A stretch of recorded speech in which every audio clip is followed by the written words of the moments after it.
मैं अपनी तरफ से और अपनी पार्टी की तरफ से शुभकामनाएं देता हूं आई विटनेस को। और मुझे और हम सभी साथियों का ये पूरा विश्वास है कि आप बिल्कुल निष्पक्ष होके जो तस्वीर है, क्लियर पिक्चर जनता के सामने पेश करेंगे।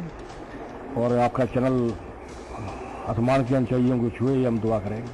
Universal Greens, a lifetime of serenity, a township project nestled in 11 acres at Faridabad with wide open spaces and ample greens. The Universal Greens project invites residents into a world of harmony and gracious elegance. A commitment to providing superior standards of living, the Universal Greens offers 2, 3 and 4 BHK apartments, a combination of luxury.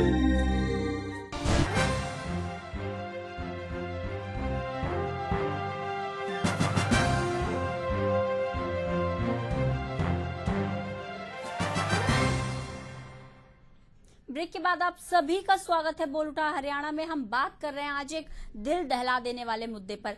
एक बच्ची थी, नाबालिग बच्ची थी जिसके साथ rape हुआ। वो अपनी गवाही देने के लिए कोर्ट जा रही थी, उसी दौरान उसके साथ दोबारा रेप हुआ। कुंठित समाज हो चुका है, दरिंदे भरे हुए हैं।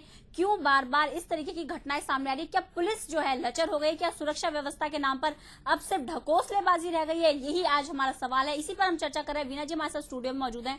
कई बार एक चीज वीना जी देखी जाती है, आपने अभी उठाया, एक हमारे कॉलर ने भी बताया था कि पुलिस की जो है लापरवाही सामने आती है। वहीं पुलिस प्रशासन का रवैया जो होता है काफी लचर होता है। तो हम सिर्फ पुलिस प्रशासन पर ही जोर डाल देते हैं। वहीं समाज की अगर हम बात करें तो जब किसी महिला के साथ या किसी नाबालिग या लड़की के साथ इस तरीके की घटना सामने आती है, रेप की घटना सामने आती है, तो समाज उस पीड़िता को ही दोषी मानता है। उससे सवाल पूछता है तुमने क्या पहना था। पुलिस वाले इस तरीके के सवाल पूछते हैं। आपने खुद इस पॉइंट को रखा कि पुलिस वाले सवाल पूछते हैं कि भाई तुमने क्या पहना था, तुम कहाँ थी, इतनी देर रात तक क्या कर रही थी, कैसे थी। रात में नहीं दिन में भी होते हैं, कपड़ों पे सवाल उठाए जाते हैं। ऐसा क्यों होता है? ऐसी मानसिकता क्यों नहीं बदल रही है लोगों की? आप वेस्टर्नाइजेशन की बात करते हैं, मॉडर्नाइजेशन की बात करें, आप पश्चिमी सभ्यता को अपना तो रहे हैं, लेकिन मानसिक तौर पर अपना विकास क्यों नहीं कर पा रहे? देखिए, इसमें विकास का वही बताया ना, विकास इसलिए नहीं कर पाए। एक तो उनको संस्कार नहीं दिया जा रहा है कि उनको एक इंसान नहीं बना रहे हम लोग। तो ये है कारण कि वो इंसान नहीं है, वो हैवानियत के उसमें बन गए वो। दूसरा ये है कि देखिए, मैं 2012 का आपको एक आंकड़ा बताती हूँ, जिसमें कि 1,01,141 केस दर्ज हुए थे, जिसमें सिर्फ 3,500 केस को ही सजा मिली है। जी, मतलब 1 लाख केस दर्ज हुए हैं रेप के, 1,41,000 से ज्यादा रेप केस दर्ज हुए हैं, सिर्फ 3,500 कुछ को सजा मिली है। तो कानून व्यवस्था कितनी लचर है, वीना जी के आंकड़े बताते हैं। तो इसी में आपको पता लगता है कि ये क्यों हो रहा है, क्योंकि उनको आज हमारे कानून व्यवस्था भी हमारा बिल्कुल सख्त नहीं है। आज अगर हमारा कानून भी सख्त होता तो शायद किसी को एक को इस तरह से सजा दी जाती, दूसरा इस तरह से काम करने में वो डरता कि नहीं, मेरे को करने में मुझे भी ऐसे ही होगा। तो आज हमारे देखिए कानून व्यवस्था भी कहाँ पर है।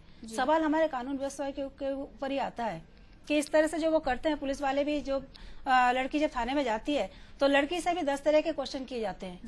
जी, मुद्दा जरूरी है, बेहद जरूरी है। लगातार हम महिला सुरक्षा को लेकर चर्चा कर रहे हैं, लेकिन इस वक्त एक बड़ी खबर गुड़गांव से आ रही है, जहां इंडियन नेशनल लोकदल ने अपने उम्मीदवारों की सूची जारी कर दी। इस वक्त की बड़ी खबर गुड़गांव से आपकी टीवी स्क्रीन पर।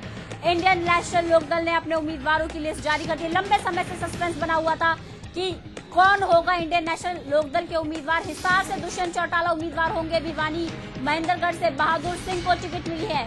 वहीं सोनीपत से पदम दहिया को टिकट मिली है। इस वक्त की बड़ी खबर, इंडियन नेशनल लोकदल ने अपने उम्मीदवारों की सूची जारी कर दी है। जाकिर हुसैन को उम्मीदवार बनाया गया है।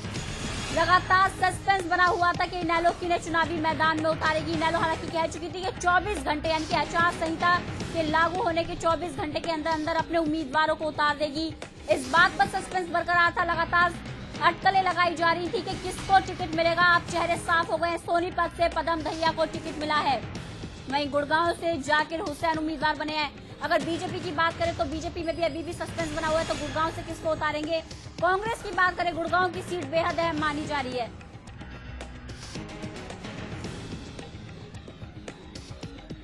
इसी खबर पर ज्यादा जानकारी के लिए रुक कर लेते हैं अपने संवाददाता दीपक का। दीपक, इंडियन नेशनल लोकदल ने अपने उम्मीदवारों की सूची जारी कर दी है। जी बिल्कुल, पिछले कई दिनों से कहीं ना कहीं गठबंधन की बात आ रही थी और आखिरकार इस पे पूरी तरह से विराम लग चुका है। इनेलो के नेता जो है अभय चौटाला, उन्होंने अभी फरीदाबाद के वल्लभगढ़ में एक प्रेस वार्ता करी है, जहां उन्होंने 10 लोकसभा के उम्मीदवारों का नाम ऐलान करा है। नाम बताना चाहूंगा, जिसमें अगर हम फरीदाबाद से जो है आर.के. आनंद का नाम यहाँ पर घोषित किया गया। आर.के. आनंद फरीदाबाद से रहेंगे। अम्बाला से जो है इनकी कुसुम शेरवाल होंगी।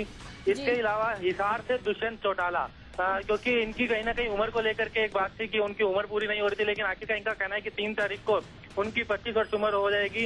हिसार से दुष्यंत चौटाला, गुड़गांव से जाकिर हुसैन है और करनाल से जसविंदर सिंह, कुरुक्षेत्र से बलबीर सैनी, भिवानी महेंद्रगढ़ से राव बहादुर सिंह, सिरसा से सरदार करणजीत सिंह, सोनीपत से पदम दहिया और इनके और रोहतक से शमशेर सिंह खरगढ़। तो ये 10 लोकसभा के इन्होंने उम्मीदवारों के यहाँ नामों का ऐलान किया और इनका कहना है कि पार्टी ने जो अपने कार्यकर्ताओं से बात करी थी कि आखिर इन्हें क्या रणनीति बनानी चाहिए, और उनके कार्यकर्ताओं ने कहा था कि अकेले चुनाव लड़े, इसलिए इन्होंने ये फैसला लिया। ये अभय चौटाला का यहाँ बयान आया। जी, अगर गुड़गांव की बात कर ले दीपक, तो बेहद अहम सीट मानी जा रही थी, क्योंकि अभी तक गुड़गांव की सीट को लेकर दूसरी पार्टियों ने, कांग्रेस या बीजेपी ने अभी तक सस्पेंस नहीं उठाया। हालांकि राव इंद्रजीत लगातार इस बात का दावा ठोक रहे हैं कि गुड़गांव से बीजेपी उन्हें उतारेगी। वहीं गुड़गांव की सीट बेहद अहम मानी जा रही है। जी बिल्कुल, गुड़गांव की सीट अगर देखिए जाए तो गुड़गांव की सीट में काफी अहम इनका बात मानी जा रही थी। लगातार प्रयास भी का अगर कहें तो जो गुड़गांव के उम्मीदवार हैं बीजेपी के, गुड़गांव से बीजेपी के राव इंद्रजीत सिंह, जिनका नाम घोषणा हो सकती है राव इंद्रजीत के नाम की, जो कभी तक कयास लगाए जा रहे हैं, हालांकि लिस्ट जारी नहीं हुई बीजेपी की, लेकिन जो उनके और काफी नजदीकी माने जाते हैं चौटाला से, उन्होंने उनसे भी जब बात की गई तो कहना कि गठबंधन की बात भी एक उनका जरिया था। लेकिन अब उन्हीं के सामने जो है इनेलो ने अपना उम्मीदवार उतारा है, वो जाकिर हुसैन को उतारा है। और जाकिर हुसैन, बताना चाहूंगा कि पिछली बार जो लोकसभा चुनाव हुए थे तब जाकिर हुसैन दूसरे नंबर पर आए थे, तब भी इन्होंने राव इंद्रजीत के खिलाफ चुनाव लड़ा था। राव इंद्रजीत नंबर 1 पे थे और दूसरे नंबर पे यहाँ पर जाकिर हुसैन का नाम था। अब एक बार इनेलो की टिकट पर फिर से जाकिर हुसैन का नाम सामने आया है। जाकिर हुसैन राव इंद्रजीत के सामने होंगे आने वाले इन लोकसभा के चुनावों में। जी, तो बेहद सोच समझ के इंडियन नेशनल लोकदल ने गुड़गांव से अपने उम्मीदवार को उतारा। अगर बात कर ले अम्बाला की, तो अम्बाला से तो अभी कुछ दिन पहले ही विनोद शर्मा ने इस्तीफा दिया था, जो विधायक थे। वहीं तो अम्बाला हल्के का थोड़ा सा माना जाए कि कांग्रेस को लेकर थोड़ी सी वहां पर लोकप्रियता कांग्रेस की घट सकती है। वहीं इनेलो ने अपने उम्मीदवार को उतारा है, उसको इनेलो को फायदा मिल सकता है उस चीज का।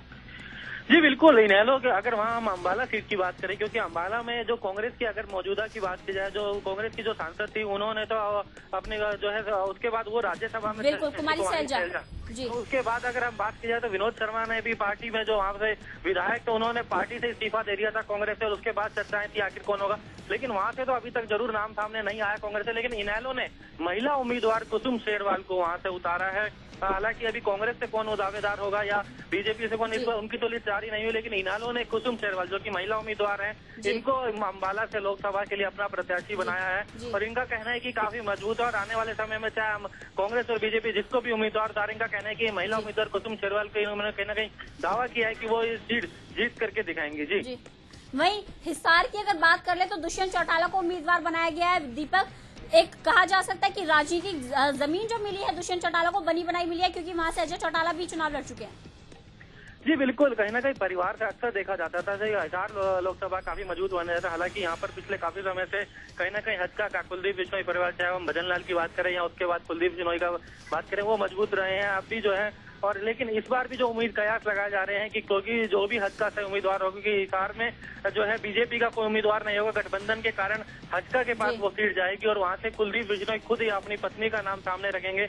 लेकिन यहाँ इनेलो की अगर बात की जाए तो इनेलो ने परिवार का ही सदस्य हैं दुष्यंत चौटाला, उनको उतारा है। काफी युवा अगर एक है, क्योंकि अब तक के युवा सांसद या अगर लोकसभा उम्मीदवार होंगे लोकसभा के लिए, तो उनका नाम सामने आया है दुष्यंत चौटाला का। जी, दीपक आप हमारे साथ बने रहिए, हम लगातार आपसे अपडेट लेते रहेंगे। बीजेपी के प्रदेश प्रवक्ता जवाहर यादव हमारे साथ फोन लाइन पर जुड़े हुए हैं। जवाहर जी, बहुत बहुत स्वागत है आपका विटनेस न्यूज में। धन्यवाद। बीजेपी ने अब तक सस्पेंस बनाया हुआ है, जबकि इनेलो ने अपने उम्मीदवारों के नाम का ऐलान कर दिया है। देखो जी, ऐसा कि उन्होंने अपनी घोषणाएं इनेलो ने अभी की है जी, तो उनकी घोषणाएं अभी हुई, उसके कारण हम लेट हो गए, ऐसा नहीं है जी। हमने पहले से बता रखा था कि 13 तारीख को हमारी घोषणाएं पहले संभावित थी, परंतु 13 तारीख को हमारा नंबर नहीं आ पाया और राजस्थान जाकर मामला वहीं तक रुक गया था। उसके बाद कल हमारे नामों की घोषणा हो जाएगी 2 बजे तक। आप इंतजार कीजिए, कल 2 बजे तक है। उसको आप लेट होना मानते हैं, लेट मान सकते हैं, परंतु भारतीय जनता पार्टी के हिसाब से वो लेट नहीं है। अभी तक हमने केवल लगभग 181 कैंडिडेटों की घोषणा की है। तो अभी लगभग काफी कुछ हमारे 300 साढ़े 300 से ऊपर उम्मीदवार अभी घोषित होने रहते हैं। तो निश्चित रहिए कि कल अधिकांश घोषणाएं हो जाएंगी, हरियाणा की लगभग पूरी, उसके अलावा पूरे भारत की भी अधिकांश घोषणाएं कल 2 बजे 3 बजे तक हो जाएगी। जी जवाहर जी, क्या आपकी पार्टी से जो अभी राव इंद्रजीत आपकी पार्टी में शामिल हुए हैं वो लगातार इस बात का दावा ठोकते आ रहे हैं कि बीजेपी गुड़गांव से राव इंद्रजीत को ही टिकट देगी? कितनी पुख्ता मानूं इस बात को? क्या लगता है आपको, आपकी पार्टी उतारने जा रही है मैदान में गुड़गांव से राव इंद्रजीत को? देखिए, राव इंद्रजीत जी ने ये नहीं कहा कि भारतीय जनता पार्टी उनको गुड़गांव से ही टिकट देगी। राव लगातार वो अपनी दावेदारी ठोकते रहे हैं, कई बयानों में उन्होंने ये बात कही है। मैं उसी बात को पूरा करने जा रहा हूँ। राव इंद्रजीत जी ये कह रहे हैं कि भाई मैं सिटिंग सांसद हूँ गुड़गांव लोकसभा का, और मेरी इच्छा है कि मुझे पार्टी यहीं से लड़ाए, और उसके बाद वो आखिरी लाइन जो कहते हैं वो ये कहते हैं उसके बाद जो भी पार्टी निर्णय करेगी वो मंजूर है।